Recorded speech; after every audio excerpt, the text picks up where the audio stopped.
Hey guys, my name is Andrea and today you get a new video from me.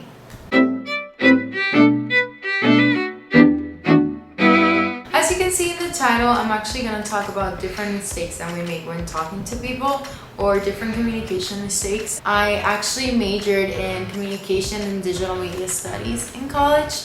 I graduated 1 year and a half ago, but I'm not the best at communicating. I might be at writing a blog post or even writing a news story, but I'm not the best at talking to the people who are my friends and my family and closer to me. We're not perfect, and one of the things that I think we should work on is how we talk to people and how we communicate, because it's more than just talking, it's communicating, it's connecting with people. I'm here to tell you some mistakes that we make when we're talking to people, how to fix them from my perspective, and how you can be a better communicator. If you've ever felt like you're trying to say something and the other person completely gets it wrong, this video is for you. So keep watching. The first mistake that we often make is not listening. It's just hearing to someone but not listening to what they're saying.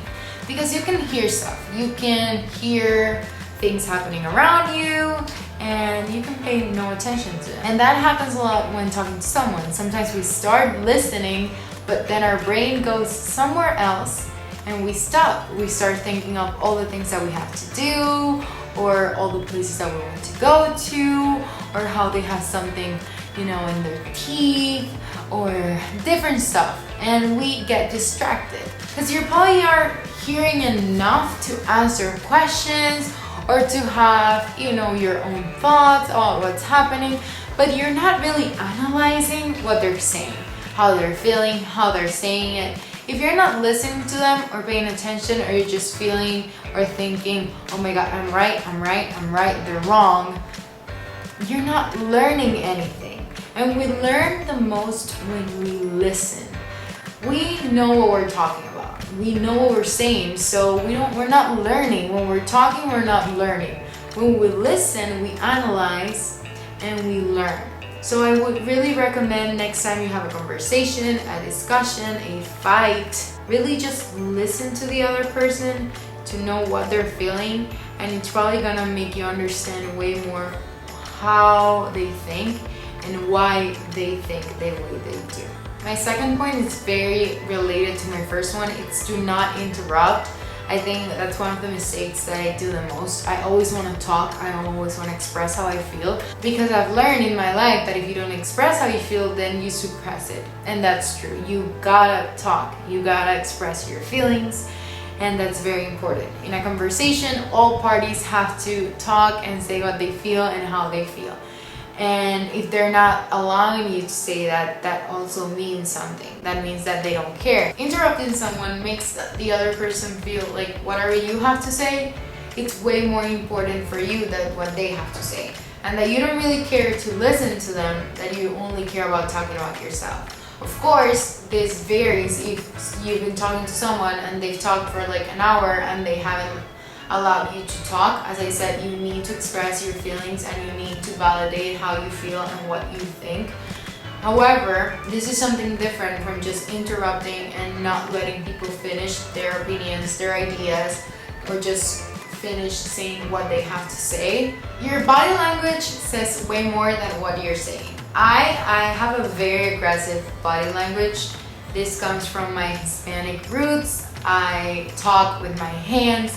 When I get excited, I constantly, use my hands, my arms. And also when you get shy, when you get like closed up, that means that you're shy, that you're not fighting for what you think, that you don't have a strong sense of self-esteem. So anything that you do with your body accentuates whatever you're saying.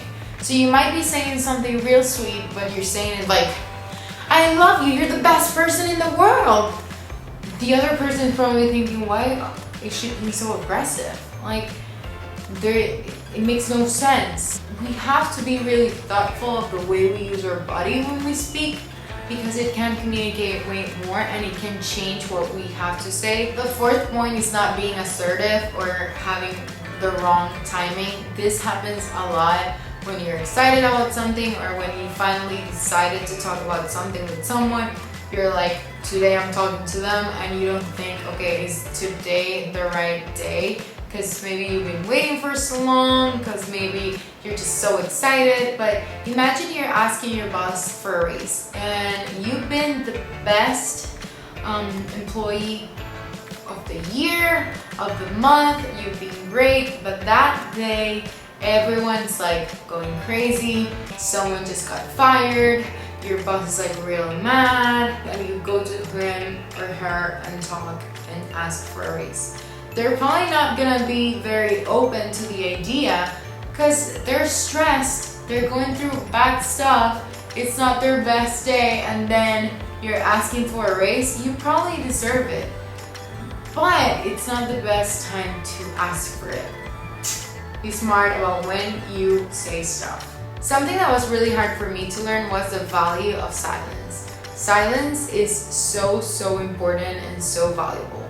Silence can be the answer when you ask a question to someone, or when they ask you a question and you stay silent, when you have silence on your mind, on your heart. I am a Leo, I am a communicator, and I just love attention. So for me, it was really hard to just stay silent. However, I've been learning how to do it because I think it's so powerful to just stay a moment. And even in awkward situations where an awkward silence can be taken wrong, for you it might be so eye-opening. And especially when you ask someone a question, or you're waiting for an answer, you think you deserve an answer, or any apology, and everything you get is silence. That also tells you so much about your relationship, about the other person, about what you mean to them, or about what they're thinking. Because sometimes, you think you deserve an apology, and you think